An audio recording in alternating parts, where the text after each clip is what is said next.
Hello students, welcome back to my channel. तो आज के इस क्लास में हम पढ़ने वाले हैं BA 5th semester political science का। जैसा कि हम मेजर पेपर 8 पढ़ रहे थे, इस पे 2 क्लास हो चुका है, पार्ट 1 पार्ट 2 हो चुका है। आज का ये क्लास पार्ट 3 होने वाला है, जिसमें हम पढ़ने वाले हैं पिछले क्लास का कुछ टॉपिक जो कि बच गया था, और हम आज एक नया टॉपिक भी पढ़ेंगे जिसका नाम है ट्रेडिशनल अप्रोच। ट्रेडिशनल अप्रोच के बारे में हम डिटेल में पढ़ेंगे और थोड़ा सा मॉडर्न अप्रोच के बारे में भी पढ़ेंगे, जो कि पिछले क्लास में पढ़ना चाहिए था लेकिन छूट गया था, तो इस क्लास में हम कंप्लीट करेंगे। तो आप सभी को क्लास में अंत तक बने रहना है। वीडियो को लाइक शेयर सब्सक्राइब कर देना है, अपने दोस्तों के साथ शेयर कर देना है, चैनल को सब्सक्राइब कर देना है।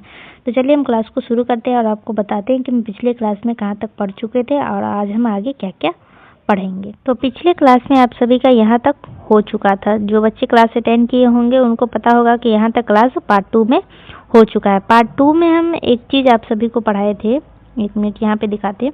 हाँ, तो यहाँ पे जैसे कि दिया गया था कि इसके 2 पार्ट होते हैं, एक होता है ट्रेडिशनल और दूसरा होता है मॉडर्न। तो पार्ट 2 में हम ट्रेडिशनल के बारे में पढ़ चुके थे, लेकिन मॉडर्न के बारे में भी आपको थोड़ा सा पढ़ना था, जो कि हम नहीं पढ़े थे। तो वही आज पार्ट 3 में पढ़ेंगे, 2 पॉइंट्स मॉडर्न का। बाकी ट्रेडिशनल अप्रोच के बारे में हम डिटेल में आज पढ़ेंगे, क्योंकि यहाँ से एक लॉन्ग क्वेश्चन और एक शॉर्ट क्वेश्चन पूछा जाता है, जो कि आज का ये आपका नया टॉपिक है। ये इसको हम डिटेल में आज हम पढ़ेंगे। तो आज हम यहाँ से शुरू करने वाले हैं। पार्ट 2 में जितना पढ़ा चुके उससे आगे का ये है, तो यहाँ से हम शुरू करेंगे आज के इस पार्ट 3 में। तो आप सभी को क्लास में अंत तक बने रहना है। तो चलिए हम क्लास को शुरू करते हैं। तो इसके विपरीत तुलनात्मक राजनीति का आधुनिक उपागम विश्लेषण और प्रशिक्षण की न्यूनतम पद्धतियों को अपनाया जाता है। आधुनिक उपागम की प्रकृति के संबंध में 2 प्रमुख अवधारणाएं प्रचलित रही है, जिनका विवरण निम्न प्रकार है।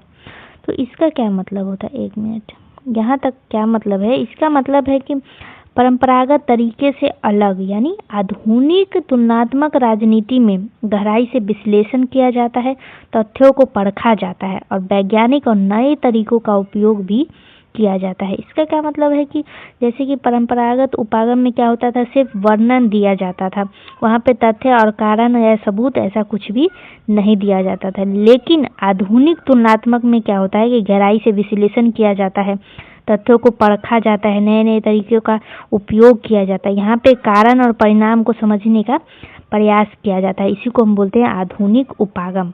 तो आधुनिक उपागम के बारे में हम पढ़ने वाले हैं। यहाँ पे 2 पॉइंट्स दिया गया है जिसको आपको पढ़ना है।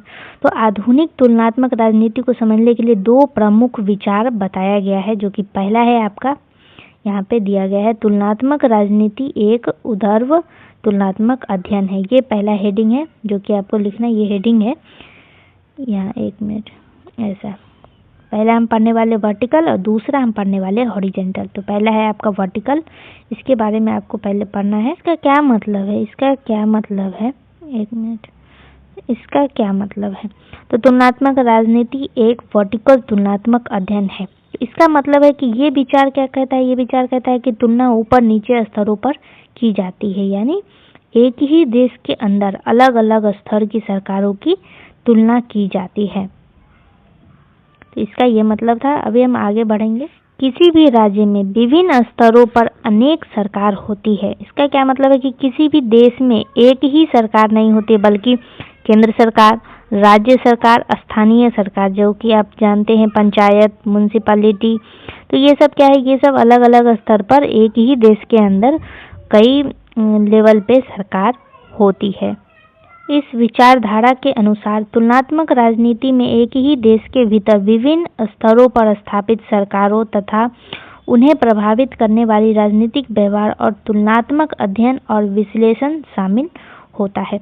तो इसका क्या मतलब है कि इस विचार के अनुसार एक ही देश के अंदर केंद्र सरकार, राज्य सरकार, स्थानीय सरकार और उनका काम करने का तरीका और नेता और जनता के व्यवहार, तो इन सभी के बीच क्या किया जाता है, आपस में तुलना किया जाता है। इस प्रकार के अध्ययन में शीर्ष स्तर की सरकार की तुलना निचले स्तर की सरकार से की जाती है। तो इसका क्या मतलब है कि मान लीजिए कि पहला रैंक आपका है, जैसे कि आप जानते हैं कि केंद्र सरकार का होता है, दूसरे लेवल पे आपके आते हैं राज्य सरकार या फिर पंचायत सरकार आप बोल सकते हैं। इसका मतलब क्या है कि इन दोनों में क्या किया जाता है, इन दोनों में तुलना किया जाता है आपस में, केंद्र सरकार और राज्य सरकार में तुलना किया जाता है, यानी टॉप वर्सेस बॉटम में तुलना किया जाता है। अभी आगे यहाँ लिखा हुआ है, इसलिए इसे ऊर्ध्व तथा दीर्घकालिक तुलना कहा जाता है, क्योंकि तुलना ऊपर से नीचे की जाती है एक ही देश के अलग अलग स्तर पर, इसीलिए इसे क्या कहा जाता है, ऊर्ध्व यानी वर्टिकल या दीर्घकालिक तुलना कहा जाता है।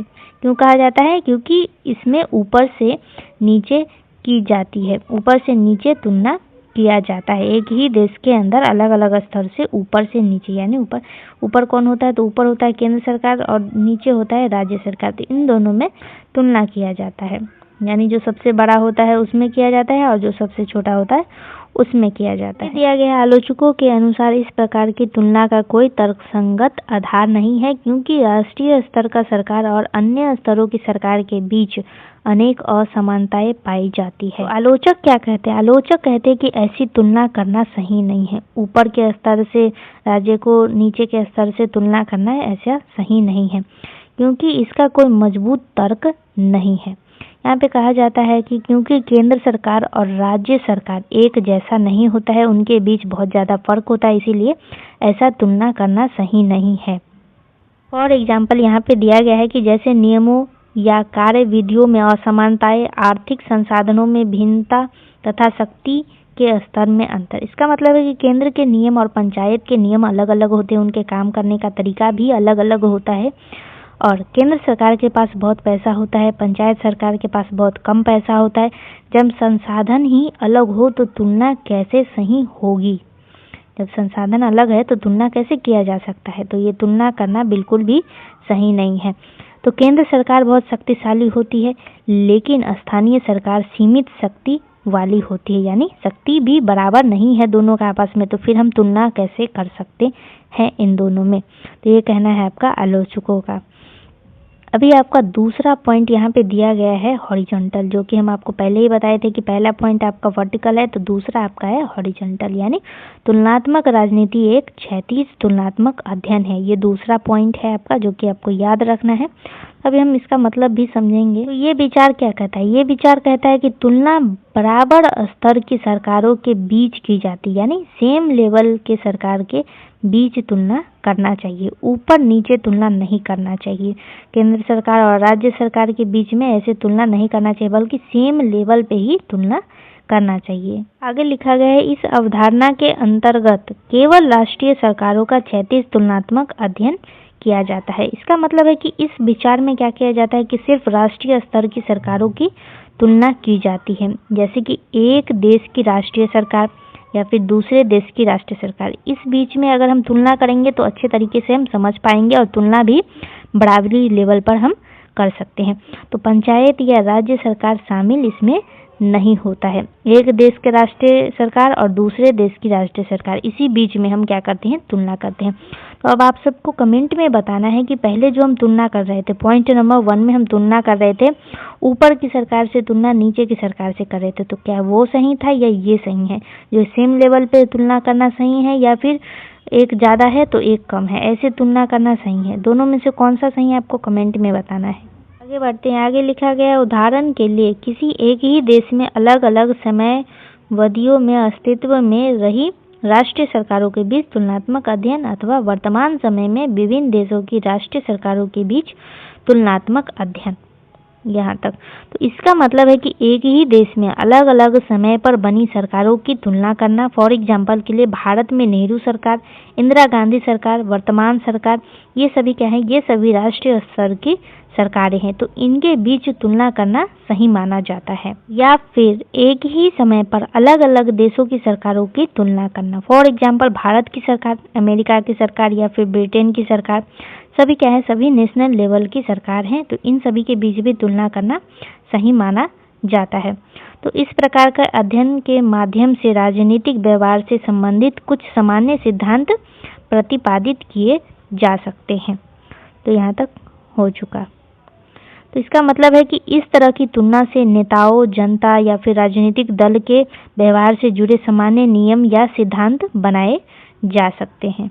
तो यहाँ तक हो गया, आपको समझ में आ गया होगा। आई होप कि आपको समझ में आ रहा होगा। तथा कुछ विशिष्ट घटनाओं की व्याख्या करना भी संभव हो जाता है। इसका मतलब है कि इस तुलना से हम यह भी समझ सकते हैं कि किसी भी देश में तख्ता पलट क्यों हुआ, कहीं लोकतंत्र क्यों सफल हुआ, या फिर कहीं तानाशाही क्यों आई। यानी घटनाओं का कारण समझना आसान हो जाता है। तो यहाँ तक आपको आई होप समझ में आ गया हो। आगे लिखा है, इसके अतिरिक्त राजनीतिक संस्थाओं और राजनीतिक प्रणालियों की प्रकृति तथा उनके कार्यकरण से समझना भी अधिक सरल हो जाता है। तो इसका मतलब है कि इसके अलावा संसद, राष्ट्रपति, प्रधानमंत्री या फिर लोकतंत्र या तानाशाही, ये संस्थाएं और प्रणाली कैसी है और कैसे काम करती है, यह समझना भी आसान हो जाता है। तो आई होप कि आप सभी को यहाँ तक समझ में आ गया होगा। छोटा सा एक रिकॉल देखेंगे, जो कि अभी हम आपको 2 पॉइंट पढ़ा चुके हैं। तो आपको ये 2 पॉइंट एक लाइन में याद रखना है। पहला पॉइंट था आपका वर्टिकल और दूसरा था ओरिजेंटल। तो वर्टिकल तुलनात्मक में आप पढ़ चुके थे कि आधुनिक तुलनात्मक राजनीति में एक ही देश के अंदर ऊपर नीचे स्तर की सरकार की तुलना की जाती थी, और इसी को हम क्या कहते थे, वर्टिकल कंपैरिजन कहते थे। यानी वर्टिकल आधुनिक तुलनात्मक हम बोलते हैं वर्टिकल। फर्स्ट पॉइंट का आपको याद रखना है। लेकिन आलोचक क्या कहते थे, आलोचक कहते थे कि सभी स्तर की सरकार की समान नहीं होते, सभी स्तर की सरकारें समान नहीं होती है, शक्ति, पैसा और नियम सभी का अलग अलग होता है, इसीलिए यह तुलना तर्कसंगत नहीं है। तो ये कहना था आपका वर्टिकल का। अब दूसरा पॉइंट था आपका हॉरिजॉन्टल। हॉरिजॉन्टल में भी आपको याद रखना है कुछ पॉइंट, जो कि आपको एक लाइन में याद रखना है। जनरल कंपैरेटिव पॉलिटिक्स में क्या किया जाता था कि समान स्तर की सरकारों की तुलना की जाती थी। राष्ट्रीय सरकार के, एक देश का राष्ट्रीय सरकार दूसरे देश के राष्ट्रीय सरकार के बीच ही तुलना किया जाता था। यानी तुलना 2 तरीके से किया जाता था। पहला तरीका था कि आपका एक ही देश में अलग अलग समय की सरकार के बीच तुलना किया जाता था, और दूसरा था आपका कि अलग अलग देशों की वर्तमान सरकार के बीच तुलना किया जाता था। तो इससे क्या होता था कि इससे सामान्य राजनीतिक सिद्धांत बनता था और घटनाओं की व्याख्या भी होती थी, संस्थाओं और प्रणालियों को समझना आसान भी हो जाता। तो ये आपका छोटा सा रिकॉल था। तो चलिए अभी हम आगे बढ़ते हैं, जो कि आज के इस क्लास में हम न्यू टॉपिक पढ़ने वाले थे, वो था आपका ट्रेडिशनल अप्रोच। इसके बारे में अब हम डिटेल में पढ़ेंगे, यानी पारंपरिक उपागम के बारे में अभी हम डिटेल में पढ़ेंगे। तो राजनीति को पढ़ने के 2 मुख्य तरीके अपनाया गया था, जो कि पहला था आपका मानकात्मक और दूसरा है अनुभवजन्य। इंग्लिश में बोलेंगे यहाँ पे इसको नॉर्मेटिव, और दूसरा है एम्पिरिकल। ये आपको याद रखना है कि 2 तरीके में बांटा गया था। यानी राजनीति को समझने के 2 अलग अलग नजरिए से देखा जाता था राजनीति को। तो पहला आपका यहाँ पे दिया गया है, जहाँ मानकात्मक उपागम को मूल्य युक्त कहा जा सकता है, वहीं अनुभवजन्य उपागम को मूल्य निरपेक्ष माना जाता है।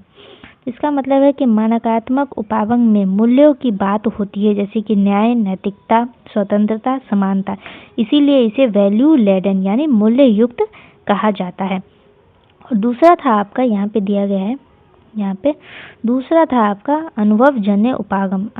अनुभवजन्य उपागम में मूल्यों की नहीं बल्कि तथ्यों की बात होती थी, यानी फैक्ट की बात की जाती थी, इसीलिए इसे वैल्यू फ्री यानी मूल्य निरपेक्ष कहा जाता है। यहाँ पे लिखा गया वैल्यू फ्री, इसीलिए इसको वैल्यू फ्री माना जाता था। दूसरे शब्द में पहले की विशेषता मानकता है, जबकि दूसरे की विशेषता व्यवहारवाद। इसका मतलब है कि मानकात्मक उपागम बताता है कि क्या होना चाहिए, जैसे कि आदर्श शासन कैसा हो, आदर्श राज्य कैसा होना चाहिए, ये बताता है आपका मानकात्मक। जबकि अगर हम बात करें यहाँ पे एम्पिरिकल की, तो ये क्या बताता है, अनुभवजन्य उपागम बताता है कि वास्तव में क्या हो रहा है, लोग कैसे व्यवहार करते हैं, नेता कैसे निर्णय लेते हैं, इसीलिए इसे हम क्या कहते हैं, बिहेवियरिज्म यानी व्यवहारवादी कहते हैं। अंततः इस वर्गीकरण का आधार तथ्य मूल्य संबंध है। इसका मतलब है कि दोनों उपागमों को अलग करने का आधार क्या है, तो पहला है आपका तथ्य और दूसरा है मूल्य। कौन तथ्य पर जोर देता है और कौन मूल्य पर जोर देता है, यही क्या है, यही है आधार। तो इसी आधार पर यह कहा जा सकता है कि जहाँ पारंपरिक उपागम मूल्यों की ओर झुकाव रखते हैं, वहीं दूसरी ओर उपागम तथ्यों पर सहारा लेता है। तो इसका मतलब है कि इसीलिए कहा जाता है कि पारंपरिक उपागम नैतिकता, आदर्श, न्याय, मूल्य इन सब पर ध्यान देता है, जबकि आधुनिक उपागम क्या करता है, आंकड़ों, तथ्य और वास्तविक घटनाओं पर आधारित होता है। तो इससे तथ्य मूल्य द्वैत निर्णायक तत्व के रूप में उभरकर सामने आता है। इसका मतलब है कि इस पूरी चर्चा से एक बात साफ होता है कि तथ्य और मूल्य अलग अलग चीज हैं। इसी को कहते हैं हम फैक्ट वैल्यू डाइकोटोमिक, यानी तथ्य मूल्य का अंतर। फैक्ट वैल्यू डाइकोटोमिक, तथ्य मूल्य का अंतर। आई होप कि आपको यहाँ तक समझ में आ गया होगा। तो चलिए हम आगे बढ़ते हैं। आगे दिया गया है पारंपरिक उपागम स्वभाव से ऐतिहासिक, वर्णनात्मक तथा निर्देशात्मक होते हैं और इनमें मूल्य एवं लक्ष्यों को सर्वोच्च स्थान दिया जाता है।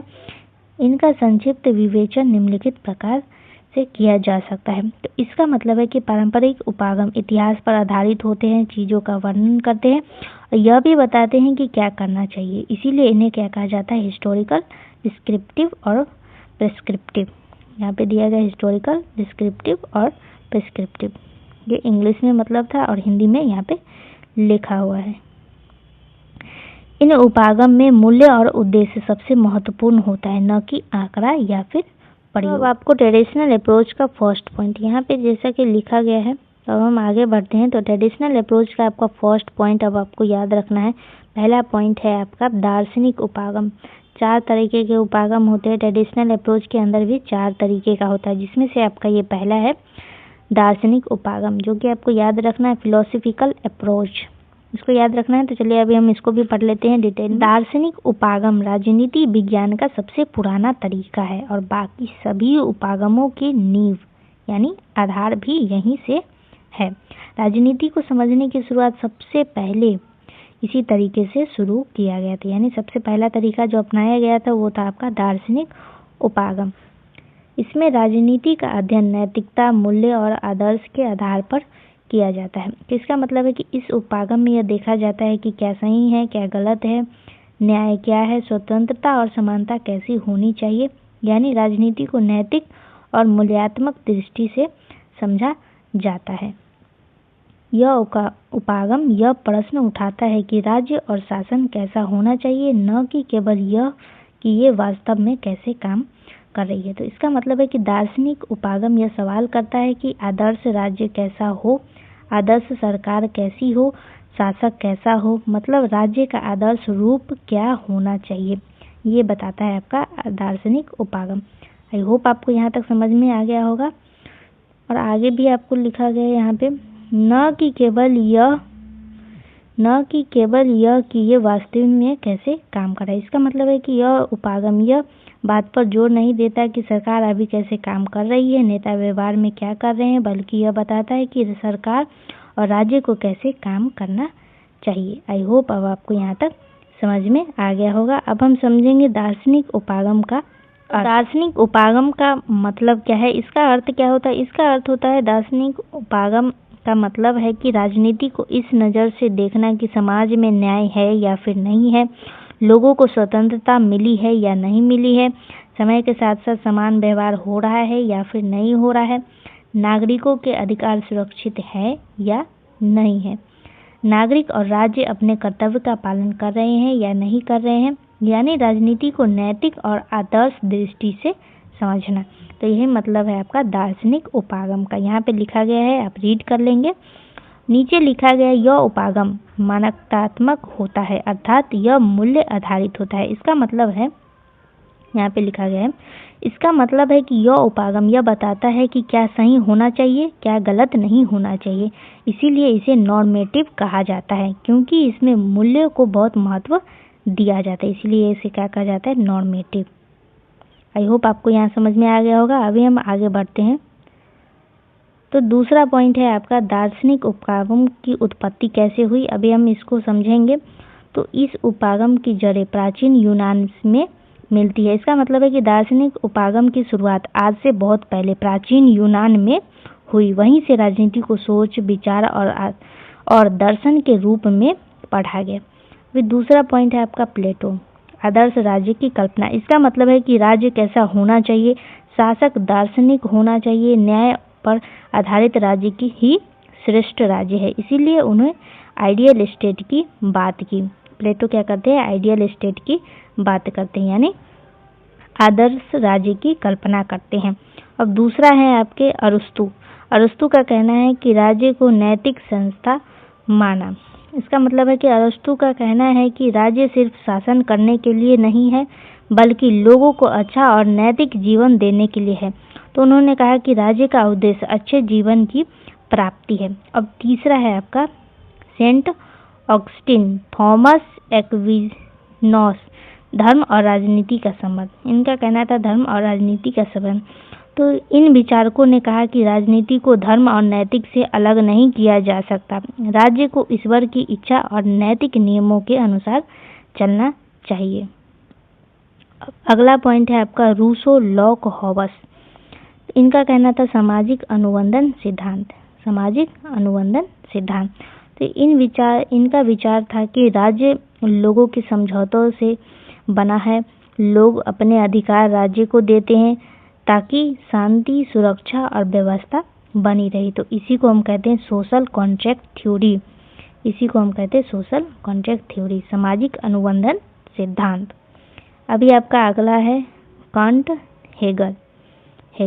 अब इनका क्या कहना था, तो इनका कहना था नैतिक राज्य की अवधारणा। इनका मतलब है कि इनका मानना था कि राज्य को नैतिक नियमों पर आधारित होना चाहिए। राज्य का उद्देश्य मानव की स्वतंत्रता और गरिमा की रक्षा है, ये बात कहना था इनका। तो यहाँ से लेकर के यहाँ तक ये आपको इन सभी का नाम भी याद रखना है। इन सभी का क्या क्या मानना था, क्या क्या कहना था, ये आपको याद रखना है। तो ये था उत्पत्ति। उत्पत्ति कहाँ से हुआ, फिलोसफिकल अप्रोच का, वो आपको यहाँ से समझ में आ गया होगा। आपको याद रखना है कि किनका किनका क्या कहना था। अभी आपका तीसरा पॉइंट है दार्शनिक उपागम की प्रमुख विशेषताएं। कुछ विशेषताएं जो कि पॉइंट वाइज लिखा गया है ताकि आपको याद रहे।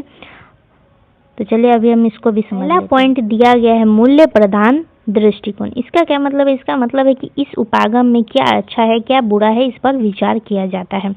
दार्शनिक उपागम यह पूछता है कि क्या नीति सही है या फिर गलत है, क्या शासन न्यायपूर्ण है या फिर नहीं है, यानी राजनीति को मूल्य के चश्मे से देखा जाता है। इसीलिए इसे क्या कहा जाता है, वैल्यू ओरिएंटेड कहा जाता है। आई होप आपको यहाँ समझ में आ गया होगा। अभी आपका दूसरा है आदर्शवादी दृष्टिकोण। तो इसका कहना था कि यह उपागम वास्तविक राजनीति से अधिक आदर्श राजनीति पर केंद्रित था। आसान भाषा में अगर हम बोले तो इस उपागम में यह नहीं देखा जाता था कि आज की राजनीति कैसी है, बल्कि यह देखा जाता था कि राजनीति कैसी होनी चाहिए। जैसे फॉर एग्जाम्पल आदर्श राज्य, आदर्श शासक, आदर्श शासन व्यवस्था। इसीलिए इसे क्या कहा जाता था, आइडियलिस्टिक कहा जाता था, यानी आदर्शवादी दृष्टिकोण। अभी तीसरा पॉइंट है आपका नैतिकता पर बल। इसका मतलब है कि राज्य और शासन को नैतिक दायित्वों से जोड़ करके देखा जाता था। इस उपागम के अनुसार इसका कहना था कि राज्य सिर्फ सत्ता नहीं बल्कि उसकी नैतिक जिम्मेदारी भी है। राज्य सिर्फ सत्ता नहीं है, सिर्फ एक सत्ता नहीं है बल्कि नैतिक जिम्मेदारी भी है। सरकार को न्याय करना चाहिए, जनता के कल्याण के लिए काम करना चाहिए। तो ये तीसरा पॉइंट है जिसका मतलब था नैतिकता पर बल। अभी आपका चौथा विशेषता है, एक मिनट, चौथा विशेषता है तर्क और विवेक का प्रयोग। इसका मतलब है कि तथ्यों की बजाय तार्किक चिंतन और विवेक के माध्यम से निष्कर्ष निकाला जाता था। इस उपागम में क्या किया जाता था कि आंकड़ों या फिर सर्वे कम किया जाता था। सोच, विचार और तर्क पर ज़्यादा जोर दिया जाता था। मतलब राजनीति को बुद्धि और विवेक से समझा जाता था, न कि केवल तथ्यों से। अभी आपका अगला पॉइंट है, ये विशेषता नहीं है बल्कि ये आपका अगला पॉइंट है दार्शनिक उपागम के प्रमुख विषय। कुछ विषय है जो कि यहाँ पे पॉइंट वाइज दिया गया है, आपको नोट्स बनाने में भी आसानी होगा। बाकी हम समझा ही दे रहे हैं, आपको समझ लेना है। नोट्स बनाने के लिए आपका यहाँ से काफ़ी है इतना। तो अभी आपका पहला पॉइंट दिया गया है आदर्श राज्य की अवधारणा। इसका मतलब है कि राज्य कैसा होना चाहिए, न्यायपूर्ण और नैतिक राज्य कैसा होगा। प्लेटो का आइडियल स्टेट ही इसका उदाहरण, जैसे कि हम प्लेटो का कहना था आदर्श राज्य की अवधारणा है, तो ये आपका एक एग्जाम्पल है। दूसरा पॉइंट है आपका सर्वोत्तम शासन प्रणाली। इसका मतलब है कि कौन सी शासन व्यवस्था सबसे अच्छी है, राजतंत्र, लोकतंत्र या फिर गणतंत्र। कौन सी अच्छी है? दार्शनिक उपागम इसका उत्तर ढूंढता है।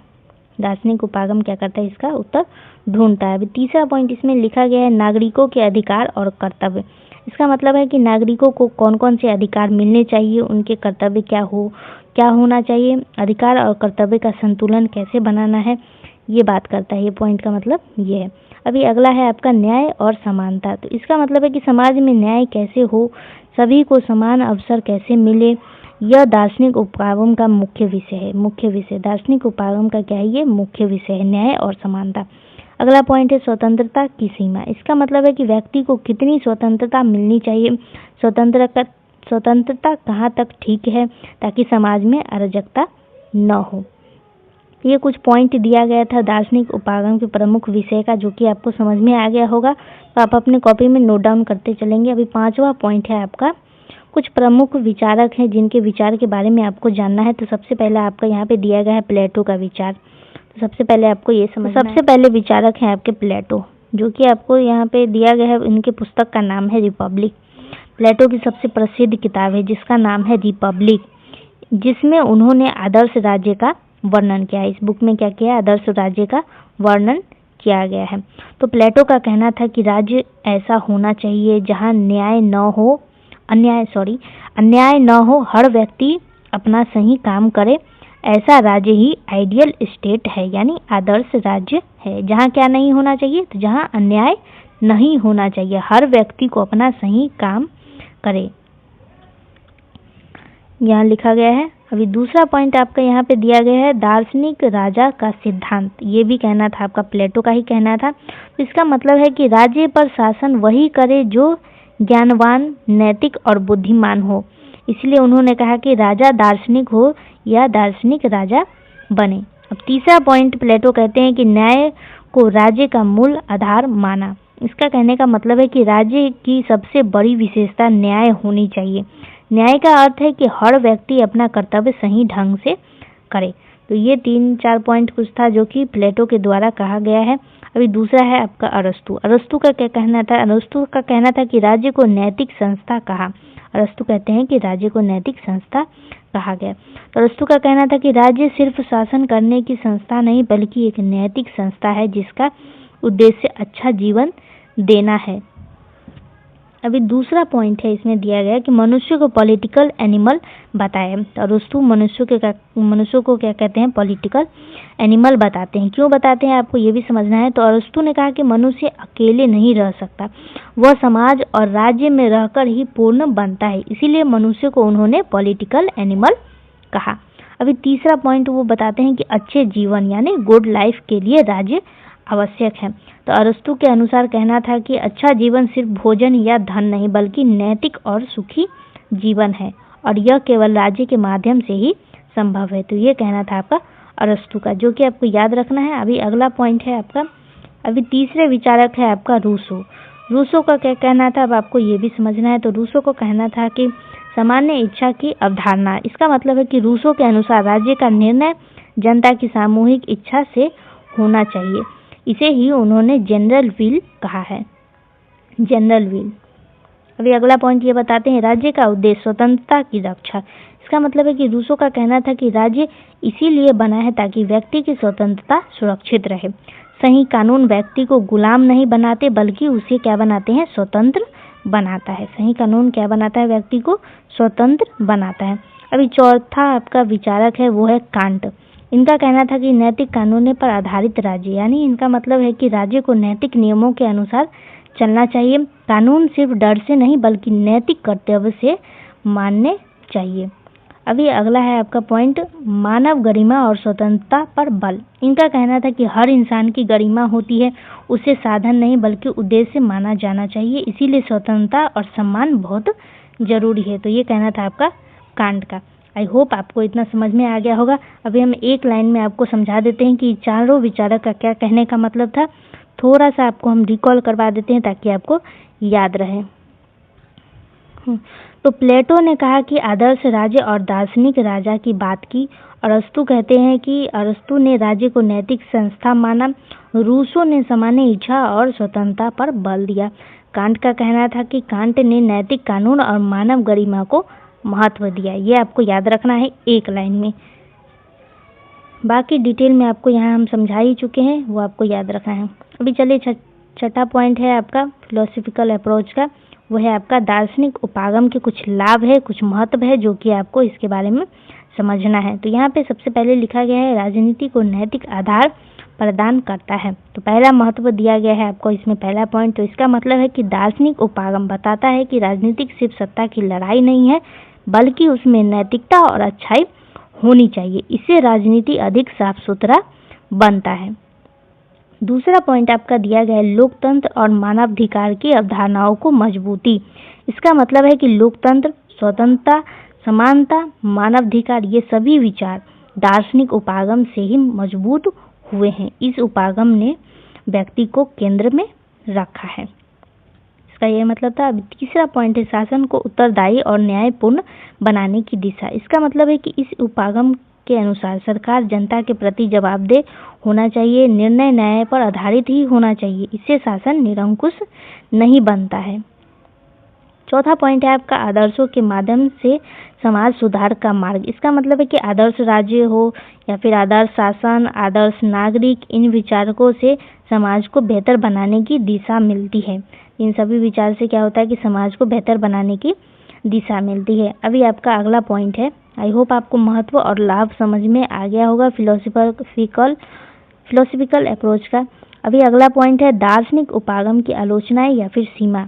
ये भी आपको पढ़ना है, जिसमें आपका पहला पॉइंट दिया गया है व्यवहारिक राजनीति से दूरी। तो इस उपागम, ये जो उपागम है, इसमें क्या होता है कि आदर्शों की बात ज़्यादा करता है। ये उपागम क्या करता है, आदर्शों की बात ज़्यादा करता है, लेकिन वास्तविक राजनीति में क्या हो रहा है उस पर कम ध्यान देता है। इसीलिए इसे क्या कहा गया है, अव्यवहारिक कहा जाता है।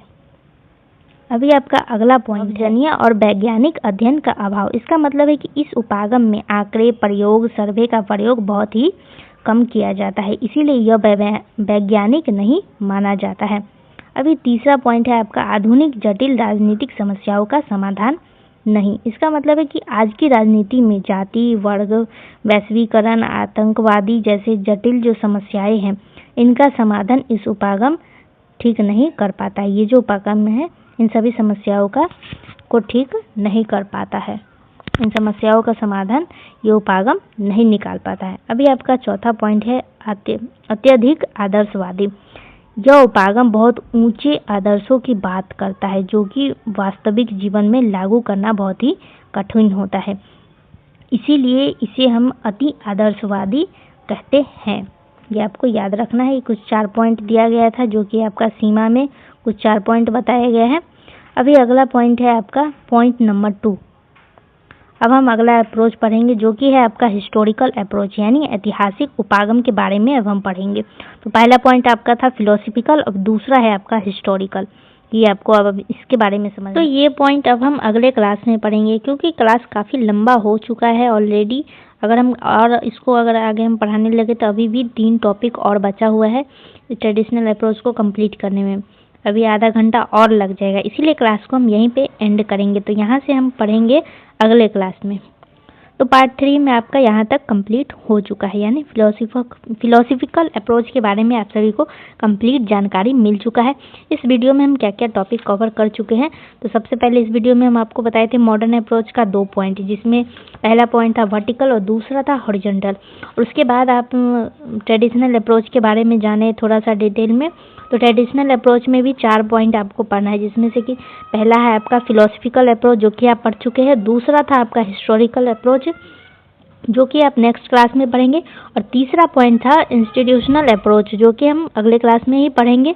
और लीगल अप्रोच, जो कि हम अगले क्लास में ही पढ़ेंगे, यानी पार्ट 4 में हम पूरा ट्रेडिशनल अप्रोच को कंप्लीट करेंगे। तो आज का क्लास आप सभी को कैसा लगा कमेंट में ज़रूर बताना है। अगले वीडियो के लिए चैनल को सब्सक्राइब कर लेना है। वीडियो अच्छा लगा तो लाइक शेयर सब्सक्राइब करना है, अपने दोस्तों के साथ शेयर कर देना है। तो चलिए क्लास को यहीं पर एंड करते हैं। आप सभी का बहुत बहुत धन्यवाद है क्लास में अंत तक बने रहने के लिए।